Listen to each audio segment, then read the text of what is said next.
caro seguidor do Saber Enem, tudo jóia? Pessoal, hoje eu trago para você mais uma questão de física e hoje a gente vai falar sobre momento de uma força. Você sabe o que é momento de uma força? Este é um assunto que já foi cobrado no Enem, inclusive na prova do ano passado, de 2015, e é um assunto relativamente simples, mas que muitos alunos têm dificuldade no assunto. Então eu trouxe para você um assunto teórico, certo? Uma explicação teórica para o momento de uma força, e em outro vídeo eu mostro para você a resolução dessa questão que caiu na prova do Enem.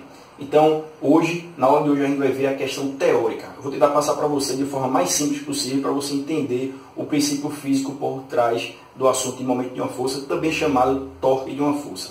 Ok? Então, eu vou apresentar para vocês através de uma videoaula no meu computador. Ok? Então, fica comigo para você me acompanhar. Ok? Bom, pessoal, então vamos lá, começar a falar sobre o momento de uma força.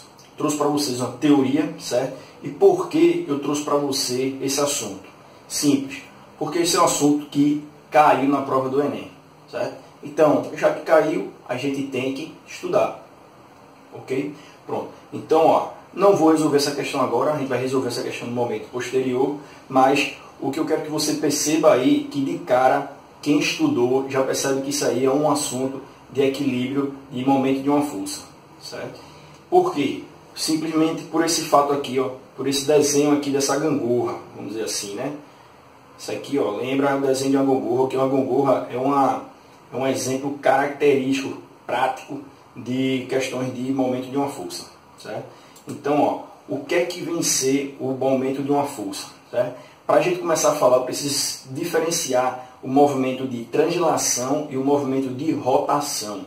E você precisa saber essa diferenciação, certo? Então, qual é a diferença dos dois? O movimento de translação, o corpo, ele muda de posição, certo? Então, ele se desloca, é o movimento que você já conhece, é o movimento, por exemplo, de um carro, o movimento de qualquer corpo se deslocando. Perceba aqui no exemplo que a gente tem a aplicação de uma força, e essa força faz com que o corpo ele saia da posição aqui, e se desloque, ele se translade, ele se desloque para uma posição B, certo? E movimento de rotação? O movimento de rotação é um pouco diferente, quer dizer, bastante diferente. Porque o corpo ele não translada, ele não se desloca de uma posição para outra, mas sim ele rotaciona em torno de um ponto de apoio. Então, um exemplo que eu trago aqui para você é esse aqui. Então, perceba que quando se aplica uma força nessa haste, o que acontece é que esse corpo aqui, no caso essa haste, ela rotaciona ao redor desse ponto aqui, desse ponto de rotação, certo? Perceba que a força de aplicação ela é aplicada a uma certa distância do ponto de aplicação. E a consequência é que a haste ela não desloca, ela não translada para baixo, mas sim ela rotaciona em torno do ponto de apoio. Então, surge para a gente perceber, isso faz com que a gente precise estudar quais são as causas dessa rotação, certo? E a causa dessa rotação é justamente a aplicação, certo, da força, que acontece o seguinte, que a linha de ação da força ela não passa pelo ponto de apoio. Então perceba o seguinte, perceba que aqui, a nossa linha de aplicação da força, ela está nesse sentido aqui, nessa direção, certo? Enquanto o nosso ponto de apoio está aqui. Ou seja, a nossa linha de aplicação da força ela está a uma distância D, certo? Do nosso ponto de apoio. Isso faz com que ele rotacione, haja uma tendência de rotação. É diferente de você aplicar uma força que passe exatamente pelo o ponto de apoio. Quando ela passa pelo ponto de apoio, a tendência dela é transladar e não rotacionar, certo? Então, as causas da rotação é o seguinte. Se você tem um ponto fixo, certo? E você aplica a força a uma certa distância desse ponto fixo, em que essa linha de ação ela não passa por esse ponto de apoio, a tendência vai ser ele rotacionar. É o que acontece, por exemplo, com essa haste. Então, por exemplo, se eu pego essa haste, aqui está o ponto de apoio dela, e ela está aqui, e eu faço uma força assim para baixo, ela vai tentar rotacionar aqui para baixo, certo? Agora, se eu aplico uma força de compressão aqui, onde a minha linha de ação passa exatamente pelo ponto de apoio, a tendência é o quê? Ele não rotacionar, e sim ele transladar, certo? Então, uma rotação ela acontece sempre que uma força ela é aplicada e que essa linha de ação da força ela é distante, a uma certa distância do ponto de apoio. Então ela tende naturalmente a rotacionar, ok? E é o que a gente chama de momento da força. O momento da força, então, é a tendência, tá aqui, ó, o momento da força, a tendência de um corpo rotacionar ao redor de um ponto de apoio. Tendência de um corpo rotacionar ao redor de um ponto de apoio. E cuja causa a gente já discutiu. A linha de ação dela, da força, não é aplicada sobre o ponto de apoio. Certo? Então, ó, observação. Sempre que, se a linha de aplicação da força não passar pelo ponto de apoio, o corpo terá a tendência de rotacionar. Surgirá aí um momento, um torque, também chamado, que é a tendência do corpo rotacionar em torno daquele ponto de apoio. Então, ó, um exemplo aí, por exemplo, é o torque que você dá numa porca. Então, perceba o seguinte, a força aqui ela é ascendente, é para cima, e ela está a uma certa distância do ponto de apoio.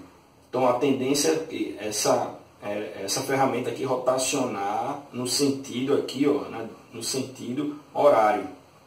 Ok? Bom, e aqui a gente tem a formulazinha do momento, que é força vezes distância, em que a força é a força capaz de provocar a rotação, é o que promove a rotação, e a gente tem que a distância é da força até o eixo de rotação, ou seja, do ponto de apoio. Ok? Pronto. Então, alguns exemplos que eu trago para você, tem esse primeiro exemplo aqui, ó, essa gangorrinha, nem a gangorrinha, na verdade é um peso, ó, tem um ponto de apoio, uma haste, por exemplo, uma barra, né? E aqui a gente tem uma massa, uma determinada massa com determinado peso. E tem um outro rapaz na outra extremidade segurando, né, essa barra. Se ele solta, qual é a tendência de acontecer? O que é que vai acontecer aqui? É fácil saber que a tendência vai ser esse corpo aqui vir aqui para baixo, jogar essa barra aqui para baixo. Né? Isso vai rotacionar no sentido anti-horário. Né? Então o que acontece? Esse camarada aqui ele aplica uma força aqui, representada por F, descendente, para justamente contrabalancear essa tendência de rotação. Então a gente diz o seguinte, que a força-peso daquela barra do lado esquerdo do ponto de apoio, ela está tendo um momento que a gente chama de anti-horário, de rotacionar a barra no sentido anti-horário, enquanto que a força aplicada pelo rapaz do lado direito está dando uma tendência de rotação horária. Quando esses movimentos de rotação anti-horária e horária eles se equivalem, a gente diz que o corpo está em equilíbrio de rotação. Ok? Um outro exemplo aqui é o da gangorra. Então, ó, o que acontece? Nessa situação aqui, em que esse corpo está para baixo e o corpo de cima está lá em cima, o que foi que aconteceu? Esse corpo aqui, que está para baixo, provavelmente ele tem um peso maior e teve um maior momento, maior tendência de rotação. Então, o que é que ele fez? Ele desceu. Certo? Mas, se uma pessoa do outro lado, no lado de cima, ele fosse mais pesado, por exemplo, nessa situação, o que é que aconteceria? Haveria uma tendência de momento de rotação aqui, um momento de rotação maior no sentido horário aqui. Então ele pegaria e desceria. Então, qual é a ideia? Você, em uma situação de equilíbrio, você tem os dois momentos, horário e anti-horário, equivalentes, iguais. Se o movimento, se há uma tendência maior, um momento maior de rotacionar no sentido anti-horário, ele vai rotacionar no sentido anti-horário.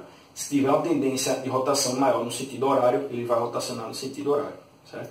Então, matematicamente, como a gente falou, é representado por M igual a F, força, vezes D, e D, pense sempre, lembre sempre que D é a distância da linha de aplicação da força para o ponto de apoio.